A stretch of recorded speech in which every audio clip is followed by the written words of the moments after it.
A'udzubillahi minasyaitonirrajim. Bismillahirrahmanirrahim. Allahumma shalli ala sayyidina Muhammad wa ala ali sayyidina Muhammad. Assalamualaikum semua. Okey, kita bertemu lagi. Alright.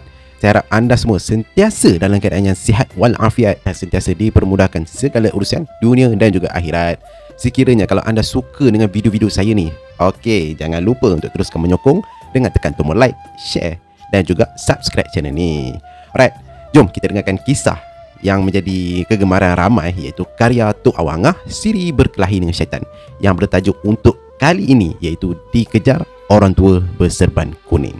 Harap korang suka dan jadikan kisah ni sebagai pengajaran, ataupun boleh anggap saja benda ni sebagai hiburan semata-mata, dan tonton video ni sampai habis macam mana kisah dia. Tapi sebelum tu, kita mulakan dengan zikir Subhanallah, walhamdulillah, wala ilaha illallah, wallahu akbar. Jadi tunggu apa lagi? Jom kita mulakan.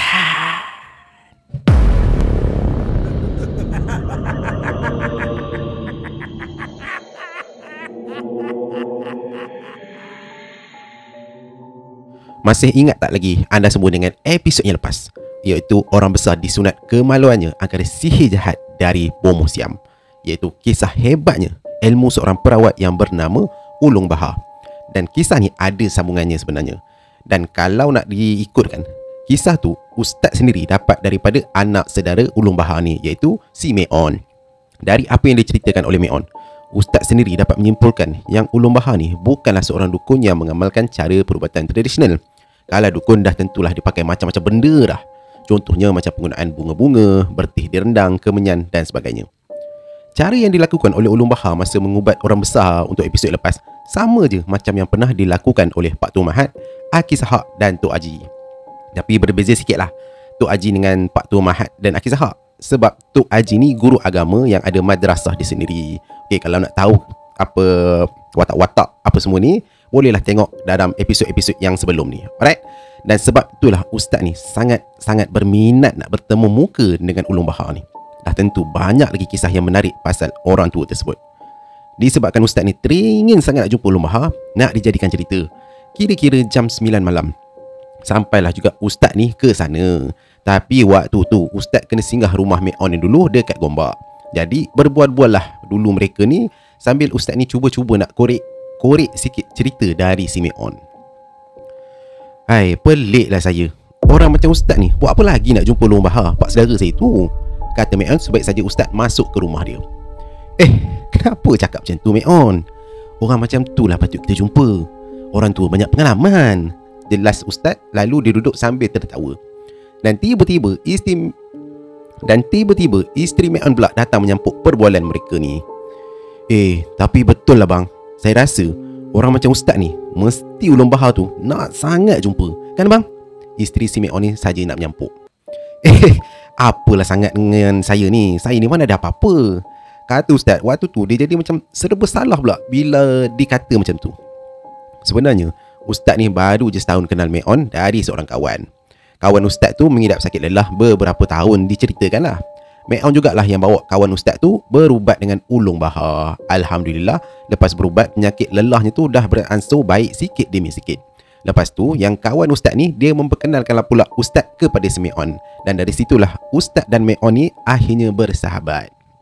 Jadi masa tengah rancak bersembang-sembang tu, tak lama kemudian Simah, iaitu isteri kepada Meon ni, minta diri nak masuk ke bilik. Katanya macam pening-pening kepala dah pula.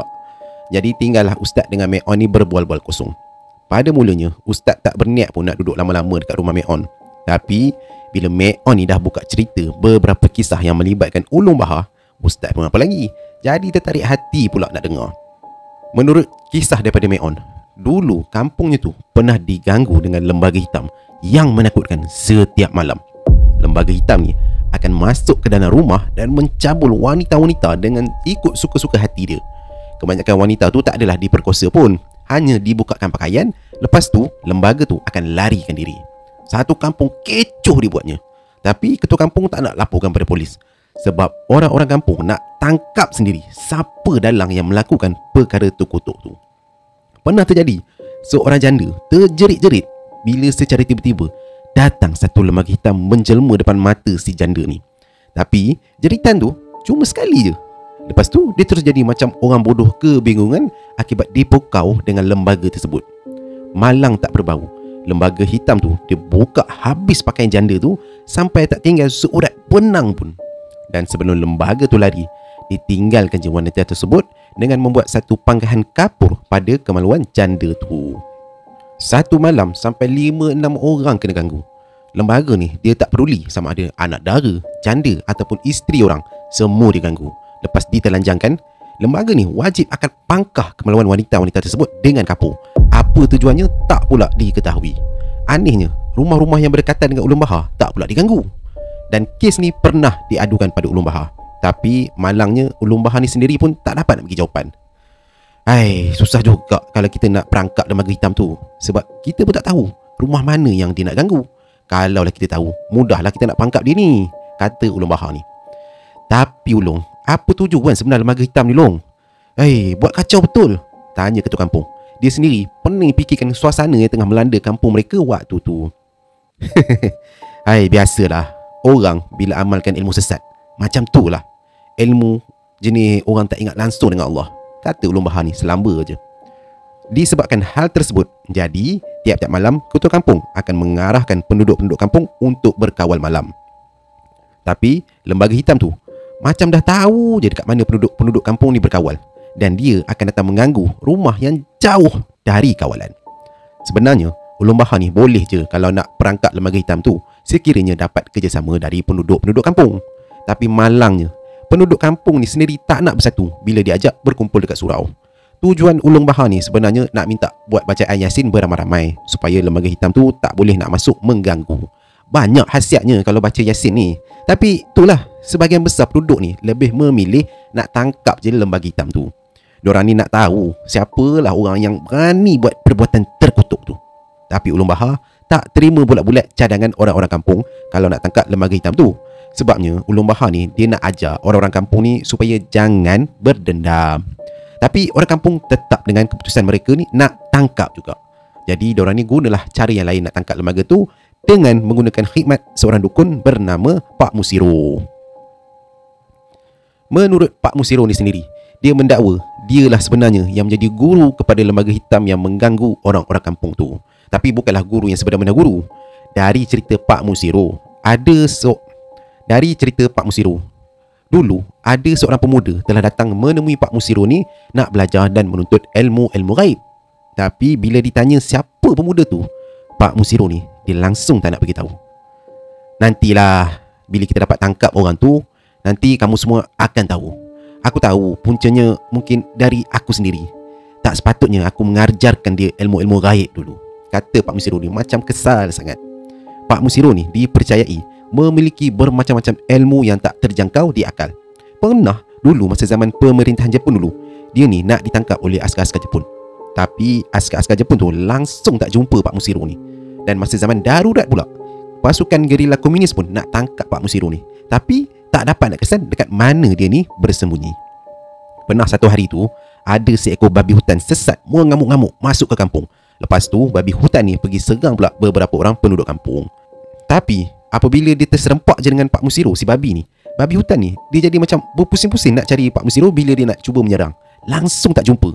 Sempat pula Pak Musiro ni boleh pula asah parang ni dulu.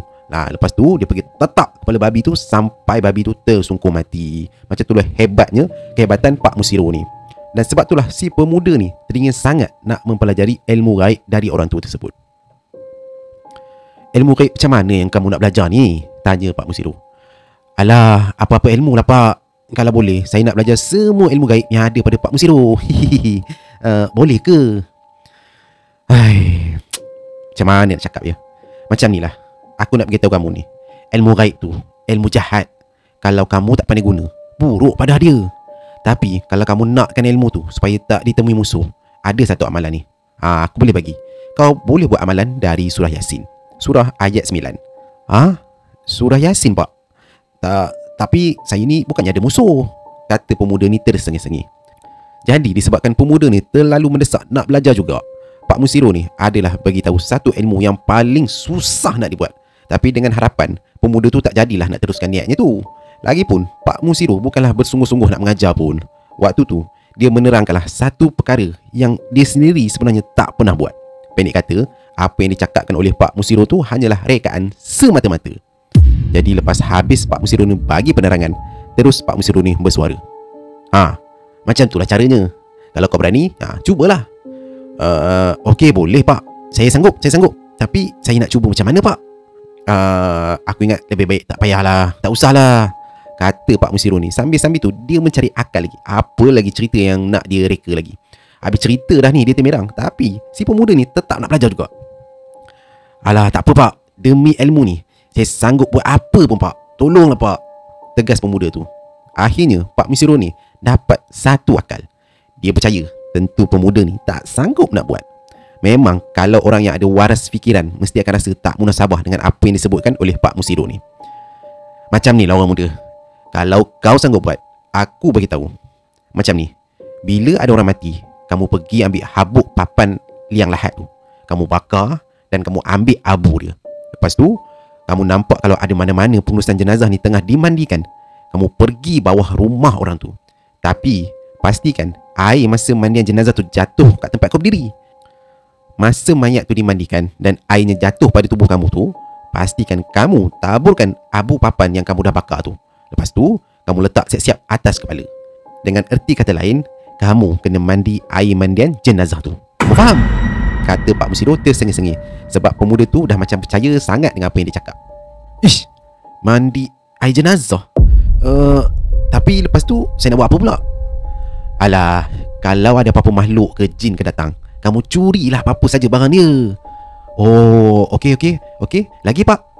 Macam ni, lepas tu kalau ada siapa-siapa kejar kau, carilah sungai dan cepat pergi menyeberang, kata Pak Musiro ni lagi. Pemuda tu bila dengar, dia macam mengangguk lemah je. Terasa padanya terlalu berat nak lakukan macam yang diterangkan oleh Pak Musiro ni.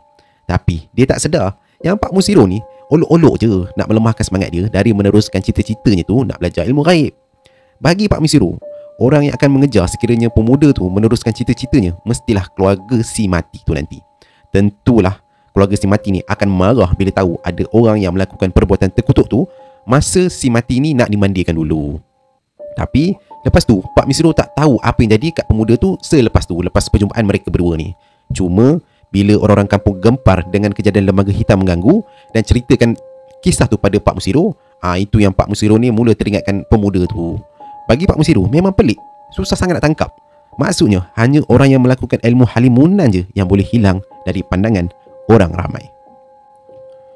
Orang-orang kampung waktu tu dah tak tahu nak buat apa dah, sebab lembaga hitam tu sampai boleh masuk ke dalam rumah mangsa mengikut lubang yang boleh ditembusi angin. Macam mana rapat pun dikunci pintu dan tingkap, dia tetap boleh masuk selagi ada lubang yang boleh ditembusi angin. Diringkaskan cerita, lepas Pak Musiro ni sendiri yang berjanji nak menangkap lembaga hitam tu, dia pun tak tunggu-tunggu, teruslah dia bersiap-siap dengan ramuan-ramuan dukunnya tu. Antaranya adalah 7 jenis bunga, 7 biji limau dan 7 geluk air yang diambil dari 7 batang sungai. Dia sendiri yang akan pergi seru lembaga hitam tu datang ke rumahnya dan akan menggunakan kaedah pasung bumi, iaitu salah satu ilmu kebatinan yang akan mengunci musuh supaya dia tak dapat cari jalan keluar kalau nak melarikan diri. Penduduk-penduduk kampung yang ditugaskan untuk bantu Pak Musiro ni dah pun bersiap sedia di sekitar rumah Pak Musiro. Kalau ikutkan pada rancangan, diorang ni akan menyerbu masuk terus ke rumah sebab saja dapat isyarat dari Pak Musiro nanti.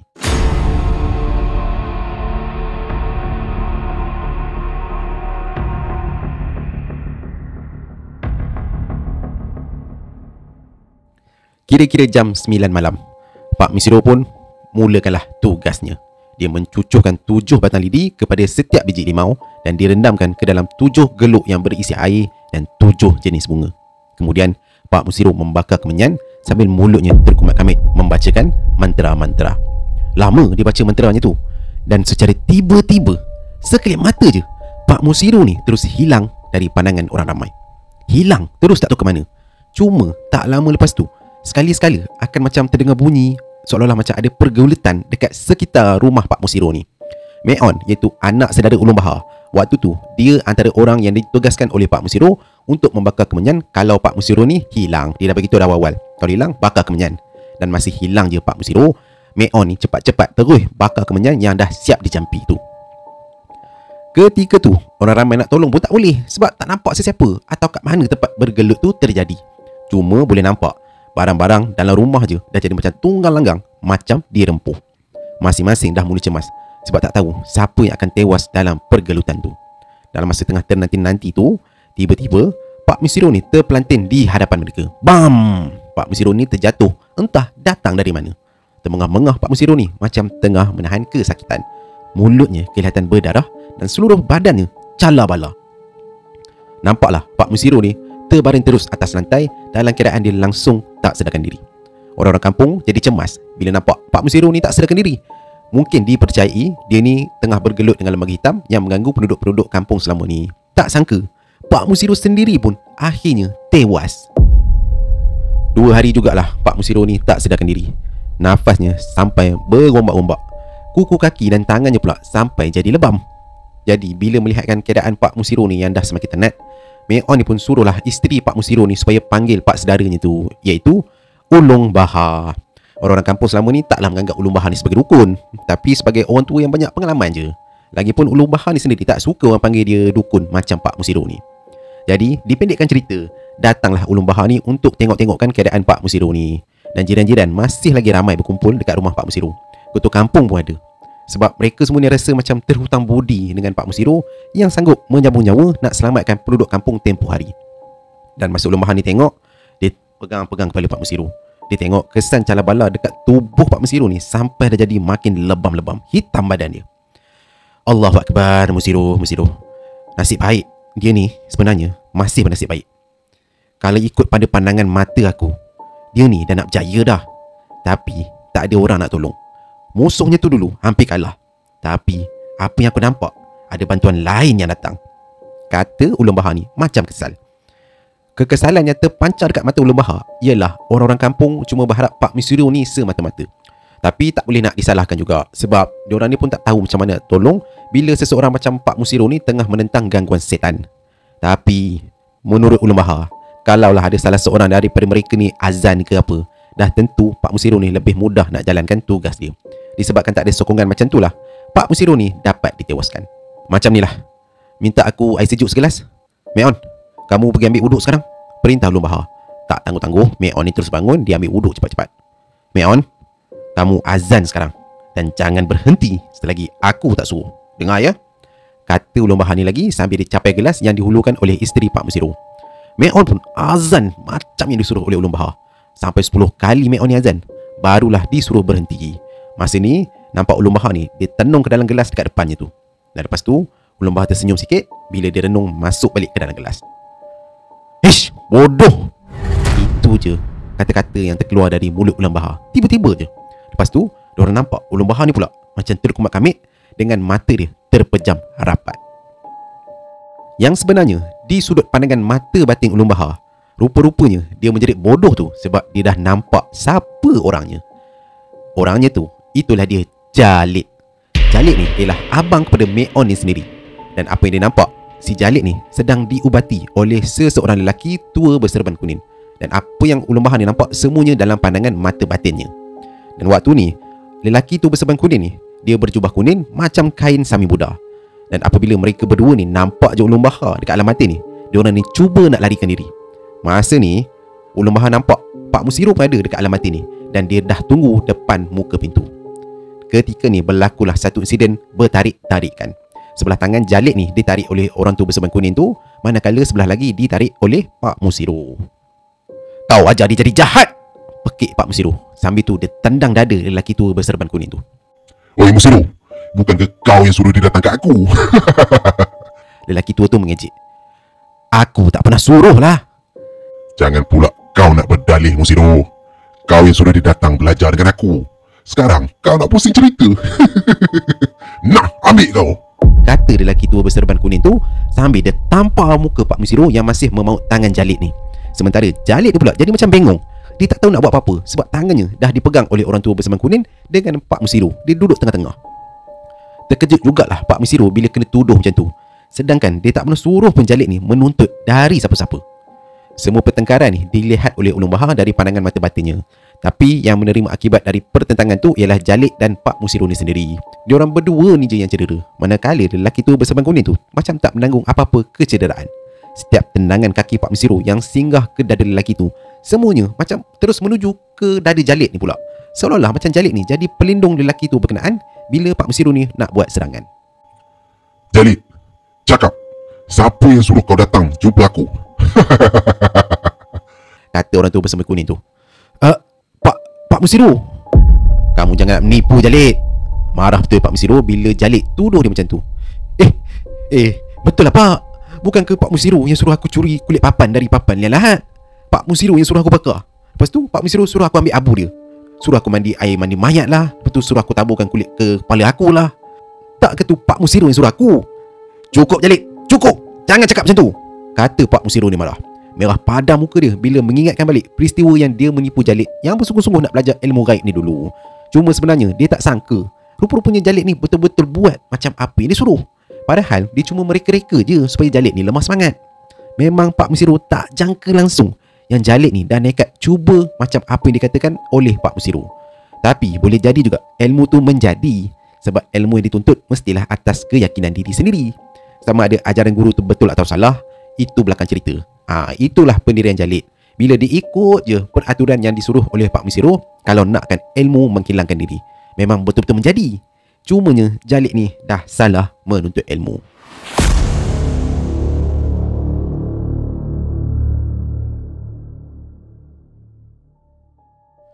Kisah Jalid sebenarnya macam ni. Lepas je dia jumpa Pak Musiru ni dulu, masa dia tanya-tanya dulu, kebetulan tak lama kemudian ada orang meninggal dunia dekat kampung. Jadi inilah peluang dia nak ikut apa yang Pak Musiru ni cakap dulu. Jadi si Jalid ni teruslah menziarahi si mati dengan nekat hati nak buat macam apa dikatakan oleh Pak Musiru ni. Masa orang mengetam papan untuk dibuat papan lahat, Jalid ni terus pura-pura nak bantu. Dia yang kumpulkan semua sisa papan tu dan konon-konon nak bawa ke lubang sampah. Dan pada penglihatan orang ramai, Jalid ni nampak macam rajin nak tolong.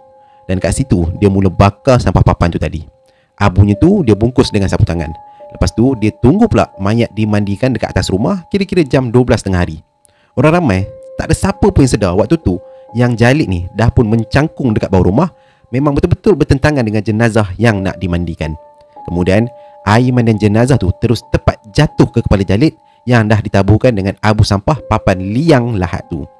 Tapi belum pun selesai mayat tu dimandikan, tiba-tiba Jalid nampak ada seorang lelaki tua datang bertongkat ikut sama mandi dengan dia. Tapi lelaki tua tu tak bercakap sepatah pun. Cumanya sebelum lelaki tua tu nak masuk mandi dengan Jalid ni nampak lelaki tua ni ada letakkan satu serban kuningnya dekat tepi rumah, manakala tongkatnya tetap dipegang dekat tangan. Jalid ni perhati je apa barang yang patut dicuri dari orang tua ni. Sebab itu petua si Pak Musiru ni dulu, kalau nak dilarikan tongkat, orang tua tu masih genggam. Dan akhirnya terlintas dekat kepalanya untuk larikan je serban kuning yang tersangkut tu tadi. Sebab tu je barang yang ada pada orang tua tu, tapi tak dipakai. Masa dia tengok orang tua tu tengah asyik mandi air mandian mayat tu tadi, Jalid ni pun cepat-cepat dia capai serban kuning tu dan pom, dia terus cabut lari. Apa lagi, orang tua tu marah sangat-sangat sambil dia menjerit-jerit panggil Jalid dan dia kejar dari belakang. Jalid ni ikutlah petua Pak Musiru, iaitu pergi menuju ke arah sungai. Dan waktu ni Jalid sempat seberang sungai tu, dan orang tua yang kejar dari belakang tu seolah-olah macam tak boleh nak menyeberang. Oi, orang muda, kau pulangkan serban aku. Tak nak. Aku takkan bagi. Sekarang serban ni kepunyaan aku. Kalau kau nak, marilah seberang sungai ni.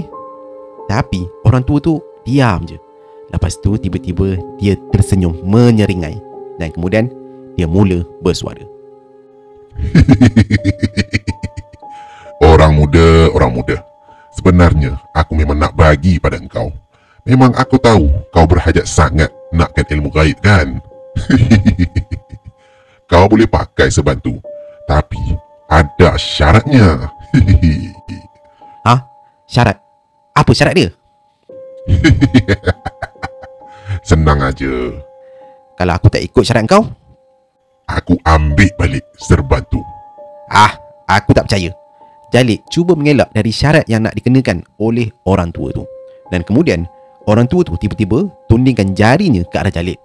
Dengan tiba-tiba je serban kepunyaannya tu yang Jalid ni pegang melayang-layang dari tangan Jalid, terus terbang masuk melingkar ke hujung tongkat lelaki tua tu. Jalid ni jadi terlopong. Ternyata dia tak mampu nak melawan. Maksudnya lelaki tua ni bukan biasa-biasa. Dan dia tahu ni bukan manusia. laki tu adalah syaitan. Dan Jalid ni tahulah, dia ni bukannya ada apa-apa kelebihan nak mempertahankan diri ataupun apa-apa ilmu. Dia cuma ikut je apa yang disuruh Pak Musiro tu. Orang muda, sekarang kau percaya atau tak? Tanya orang tua tu ketawa berdekah-dekah mengejek si Jalid. Pucat muka Jalid ni. Dia tahu dia tak boleh nak lari ke mana-mana. Kalau serban tu lagi kan mudah-mudah je kena rampas. Dah tentulah sekarang dia tak boleh nak pergi mana-mana lagi dah. Baiklah, aku percaya. Sekarang cakaplah, apa syarat dia? Tanya Jalid ni mengharapkan pertolongan dari orang tua tersebut. Keputusan yang bijak. Macam ni, syaratnya mudah je. Kau mesti mencabul 44 orang perempuan. Senang kan? Tapi ingat, kau tak boleh nak merogol walau seorang pun. Langsung tak boleh. Hanya sekadar mencabul saja. Kau faham? Lama Jalid ni terfikir sama ada nak terima ataupun tak syarat tu. Dah halang kepalang, dia pun dah sampai dekat situ.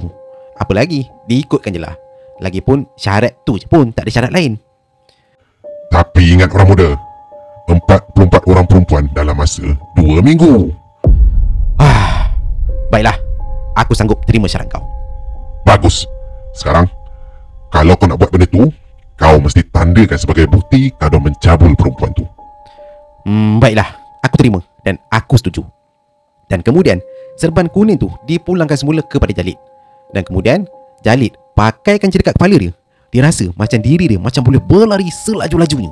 Dia macam boleh melompat terus melepasi sungai. Macam tu je. Bukan main seronok Jalid waktu tu. Dia tak sangka yang sekarang ni dia dah ada ilmu ghaib. Tapi ingat orang muda, kalau kau tak berjaya cabul 44 orang perempuan, serban tu aku ambil balik. Aku ambil balik.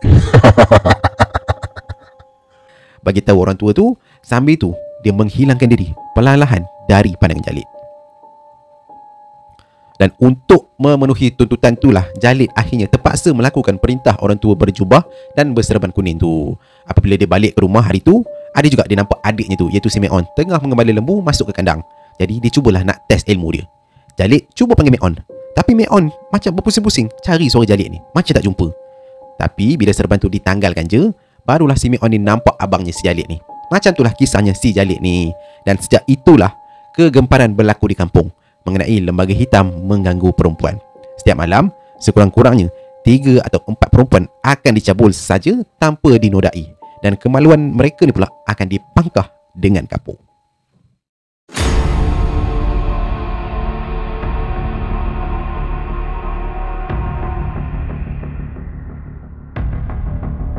Kekecohan Jalid ni terhenti kejap bila dia tak dapat nak mengelak masa dia bertembung dengan Pak Musiro. Waktu tu dia dah berjaya hampir cabul 30 orang perempuan.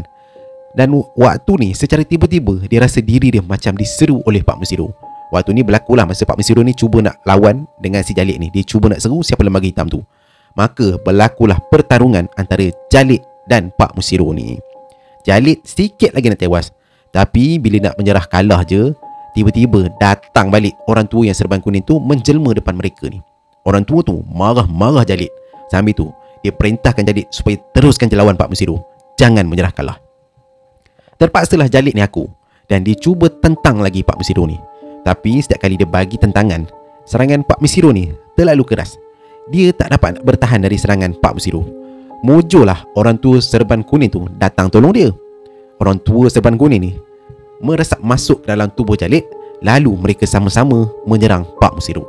Dan akhirnya Pak Musiro ni terpelanting dan tak berdaya lagi untuk bangun menentang.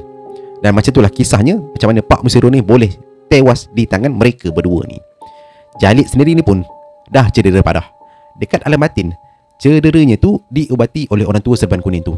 Hinggalah tiba-tiba ulun bahan ni datang mengubat dan dia datang menjelma ke alam makrifat dan bantu Pak Musiro. Barulah waktu ni Pak Musiro kembali bertenaga untuk melepaskan diri dia dari genggaman orang tua tersebut. "Oi setan, kenapa kau lari?" Terkah ulun bahar bila dia nampak orang tua berserban kuning tu kelang kabut nak tarik si Jalid. Tetapi masa nak tarik tu, dia kena tahan pula dengan Pak Musiro.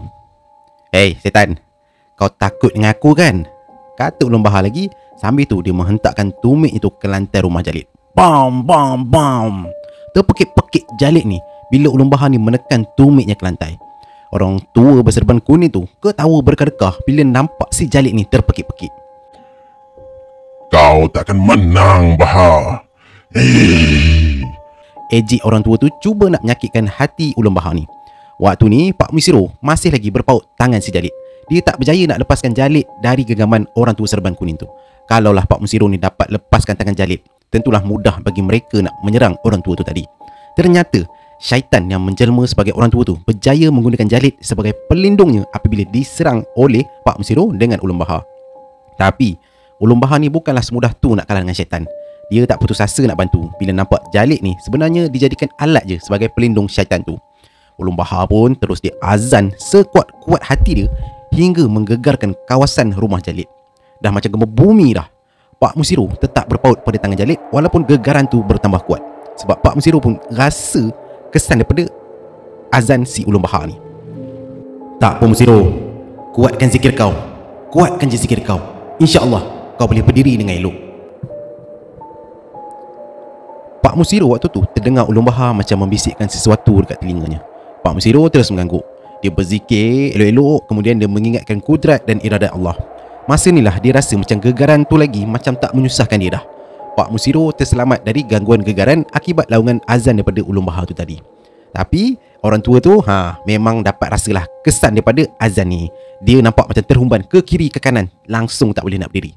Dan gegaran makin lama semakin kuat. Bam bam bam. Tolong. Nanti cukup. Tolonglah. Orang tua tu merayu minta ulun baha hentikan azan. Tapi tangan kanannya tetap berpaut pada Jalid. Lepaskan Jalid ni dulu, perintah ulun baha. Dia tak berhentikan azan dia. Makin galak ulun baha ni azan ulang-ulang kali. Dan semakin kuat jugalah gegaran di sekitar rumah Jalid. Orang tua tu makinlah jadi terumbang-ambing macam bertih direndang dalam kuali terlompat ke kiri dan ke kanan. Tolong hentikan azan tu. Aku tahu kau ulun baha. Kau tak sama macam Musiro. Aku kalah dengan kau. Tolong. Aku boleh berhentikan azan, tapi dengan syarat kau lepaskan tangan Jalid ni dulu. Dan disebabkan orang tua tu dah tak tahan dengan gegaran yang semakin kuat, dia terpaksa jugalah melepaskan Jalid. Dan sebaik saja Jalid dilepaskan, ulun baha minta Pak Musiro lindungi si Jalid ni. Sebab dia tahu Jalid tak bersalah. Jalid ni cuma terpengaruh dengan ilmu sesat yang ditunjukkan oleh syaitan. Aku tak bermusuh dengan kau, Penulung. Aku bermusuh dengan Musiro je. Biarkan Musiro lawan dengan aku. Oh, kau takut aku ya? Kau tak nak bermusuh dengan aku, tapi aku nak bermusuh dengan kau. Macam mana tu? Jangan. Aku tak nak bermusuh dengan kau. Tolonglah, aku merayu. Tapi aku tetap nak bermusuh dengan kau. Kenapa pula aku tak cari pasal dengan kau, Penulung? Kau tanya macam tu? Kenapa kau tanya? Memang syaitan tu musuh aku. Balas ulun baha ni menampakkan kebencian dia. Tak. Aku tak nak berlawan dengan kau. Aku nak berlawan dengan Musiro je, kata orang tua tu lagi. Kalau macam tu, kau kena langkah mayat aku dulu. Ulun baha ni terus mencabar. Dan orang tua ni berlega-lega macam berterbangan, cuba nak terkam ke arah Pak Musiro. Tapi belum sempat dia nak menerkam, Pak Musiro ni awal-awal lagi dah tendang dada orang tua tu. Terpelanting orang tua tu akibat ditendang Pak Musiro. Masa ni lah dia tak dapat lagi nak gunakan Jalid sebagai pelindung lagi dah. Dia terpaksa menanggung sendiri kesakitan akibat tendangan kuat Pak Musiro ni. Marah betul lah dia kena tendang dengan Pak Musiro ni. Cepat-cepat dia bangun nak balas balik. Dia cuba nak lompat nak menyerang, tapi malangnya sempat dielak dengan pantas oleh Pak Musiro. Musiro, celaka kau depan ulun baha kau jadi handal ke? Tak guna kau. Tak apa Musiro, kau abaikan je kata-kata dia. Itu semua kata-kata syaitan. Tak apa, teruskan. Kau baca je Fatihah, bisik ulun baha ni. Pak Musiro ni dia ikut kata-kata ulun baha. Lepas tu dia baca Al-Fatihah 3 kali. Dan kemudian satu putaran angin kencang memutar orang tua tu macam uri gasing berputar-putar, menjerit orang tua tu bergaung dalam putaran angin kencang tu. Lama jugalah dia dalam putaran angin tu, sampailah orang tua tu jatuh tersungkur betul-betul depan Pak Musiro. Sekarang kau nak lawan Musiro lagi ke? Kata ulun baha ni mengejek si orang tua tu. Orang tua tu tak dapat nak bergerak lagi lepas kena putaran angin kencang tu. Ternyata dia terlalu lemah untuk bangun semula. Selama ni dia tak gentar tahu kalau lawan Pak Musiro ni. Walaupun Pak Musiro ni dukun terkenal, Tapi dia tahu macam mana nak mempermainkan Pak Musiro, macam mana dia mempermainkan Jalid waktu tu. Taktik dia mudah je. Kalau dia kalah, dia akan berundur dulu. Lepas tu dia akan datang balik mengganggu. Tapi dengan Ulung Bahar ni, orang tua serban kuning ni langsung tak berpeluang nak mengelak ataupun tak boleh nak lawan langsung. Kemana je dia bersembunyi, mesti dapat diekori Ulung Bahar ni. Sebab itulah seboleh-bolehnya dia nak mengelak dari bertemu Ulung Bahar. Dahsyat tak dahsyatnya Ulung Bahar ni. Sekarang kau lawan lah Musiro. Kau tolong dia Ulung. Pasal itulah aku tak boleh lawan. Aku tolong dia? Aku tak tolong dia. Kau yang lembik tak boleh lawan dia, kata Ulung Bahar ni mengejek lagi. Orang tua tu dia bangun terfuyung hayam. Dia masih berdendam dengan Musiro. Sebab saja dia nak menerkam, Ulung Bahar membisikkan ke telinga Pak Musiro supaya baca surah Al-Ikhlas. Pak Musiro pun ikut je. Sambil tu dia bacakan ayat Al-Ikhlas 3 kali. Pam, pam. Tiba-tiba bukit bukau yang ada dekat sekeliling alam batin tu, kat situ nampak terus tercabut tau bukit bukau tu, dan berterbangan menimpa ke arah orang tua tu. Waktu tu orang tua tu dah tak boleh buat apa-apa dah. Dia menjerit bergema-gema menahan kesakitan. Pak Musiro ni sendiri nampak orang tua tu terus terhimpit-himpit di bawah bukit tu, dan sampai dia langsung tak boleh bergerak. Bukit bukau tu himpit sampailah orang tua tu tak lagi kelihatan. Taulah Pak Musiro yang lelaki tua berserban kuning tu dah pun tewas. Dan cukuplah sampai situ. Sekarang sudah masanya untuk Pak Musiro ni balik semula ke dunia yang nyata.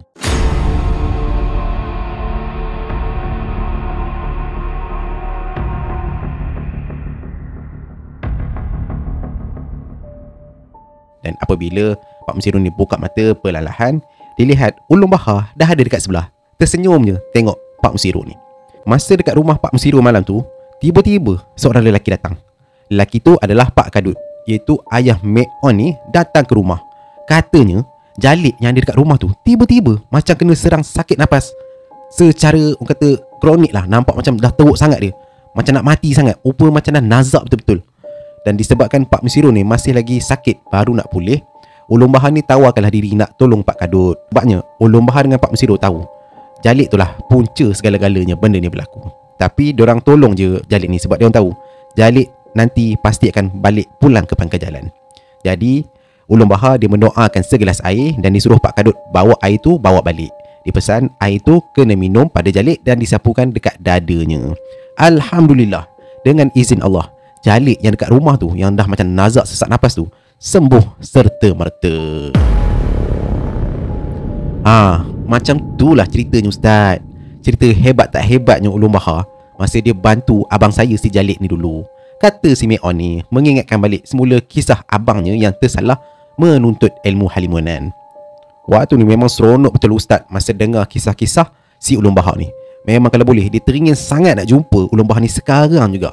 Tapi nak buat macam mana, waktu tu dah terlalu larut malam, dah tengah malam sangat dah. Jadi dia minta diri nak balik dulu. Tapi sebelum Ustaz nak balik malam tu, tiba-tiba terdengar Simah, isteri si Mek On ni, menjerit memekik-mekik dari dalam bilik. Terkejutlah Ustaz dengan Mek On waktu tu. Terus si Mek On ni masuk ke bilik bila dengar isterinya menjerit tiba-tiba. Masa dia masuk, lepas tu si Mek On ni keluar balik dalam bilik dalam muka yang tengah dalam keadaan cemas. Jangan balik dulu Ustaz. Ustaz, tolong, tengok isteri saya ni. Tolong Ustaz, tolong.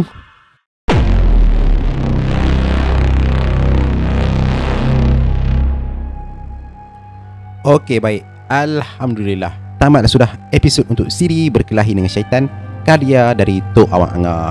Okey, tapi nanti dulu sahabat-sahabat sekalian, kisah ni ada lagi sambungannya. Apa sebenarnya yang terjadi dekat isteri Mek On tu? Sempat ke Ustaz ni datang nak membantu? InsyaAllah nantikan episod yang seterusnya yang lebih mendebarkan misteri dan syarat dengan pengajaran ni. Alright, saya harap korang semua terhibur dengan kisah kali ini. Teruskan menyokong Galeri Kasyaf Channel. Okey, saya Yop, storyteller anda. Kita jumpa lagi di next episode. Assalamualaikum warahmatullahi wabarakatuh. Bye bye.